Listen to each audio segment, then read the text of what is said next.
노무현 정부 때에 청와대 비서관을 했던 한 분이 찾아와서 동석을 하게 되었습니다. 저는 그분의 이야기를 듣고 너무나 충격을 받았습니다.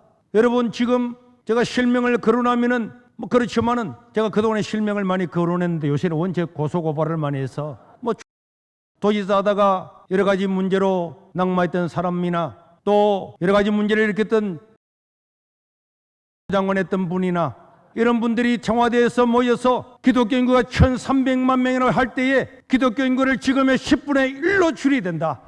여러분, 니느웨 백성들이 그 죽음의 문턱 앞에서도 회개하고 기도하니까 하나님께서 살려주셨고, 모세 시대의 바로의 압제에서 간절히 백성들이 기도하니까 모세를 보내서 그 민족을 해방시켜 주었습니다. 여러분, 그 악한 사사기 시대에도 그들이 고통 중에서 괴로워하고 기도하니까 하나님은 사사들을 보내서 나라를 해방시켜 주었습니다. 오늘 우리가 드리는 이 기도가 사회 일반에서 보면은 별것 아닌 것처럼 보이지만은 여러분, 저 민주노총 100만 명 모인 것보다도 여기는 더 놀라운 기적이 있는 것입니다. 전국에서 모인 우리 목사님들, 장로님들, 우리 대표들의 기도가 반드시 응답되어서 세상은 바뀌어질 것이라고 생각을 합니다. 저는 수년 전에 서울의 모 교회 집회를 갔는데 그 집회를 하면서 그 담임 목사님과 저와 우리 집사람이 식사를 하는데 노무현 정부 때에 청와대 비서관을 했던 한 분이 찾아와서 동석을 하게 되었습니다. 저는 그분의 이야기를 듣고 너무나 충격을 받았습니다.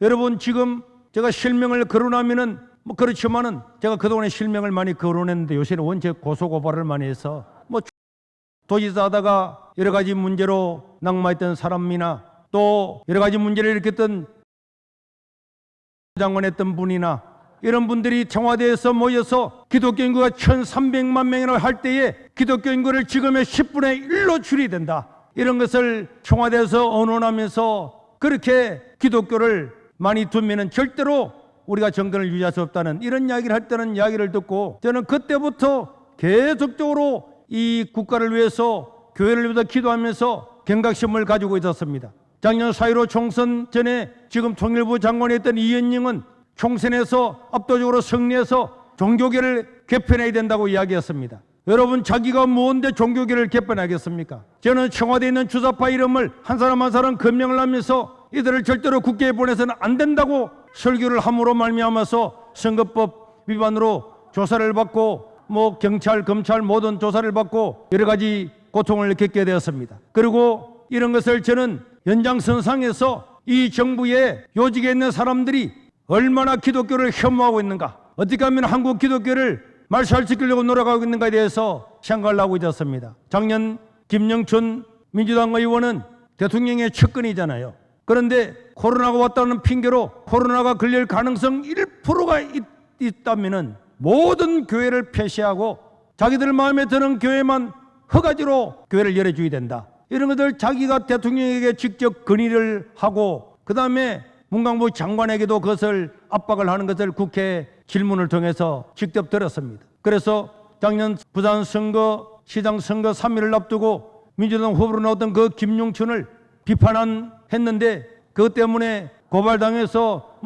선관위부터 경찰부터 검찰부터 계속적으로 지금 재판을 받고 있습니다.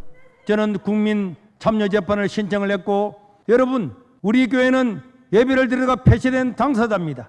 당사자인데 국가의 고위직에 있는 사람이 대통령의 측근이 코로나 걸릴 가능성 1%만 있다고 하는 일어나지도 않은 것을 예단을 내가지고 모든 교회 문을 다 닫고 교회를 허가제를 하겠다. 이런 발상하는 그 자체가 이게 전체주의 국가나 공산주의가 아니면 절대로 일어날 수 없기 때문에 선거 3일 전에도 이 동영상을 두고 강력히 비판을 했는데 이런 것들 때문에 우리는 지금도 재판 가운데 있지만은 이 모든 연장선상에서 저는 코로나를 보았습니다.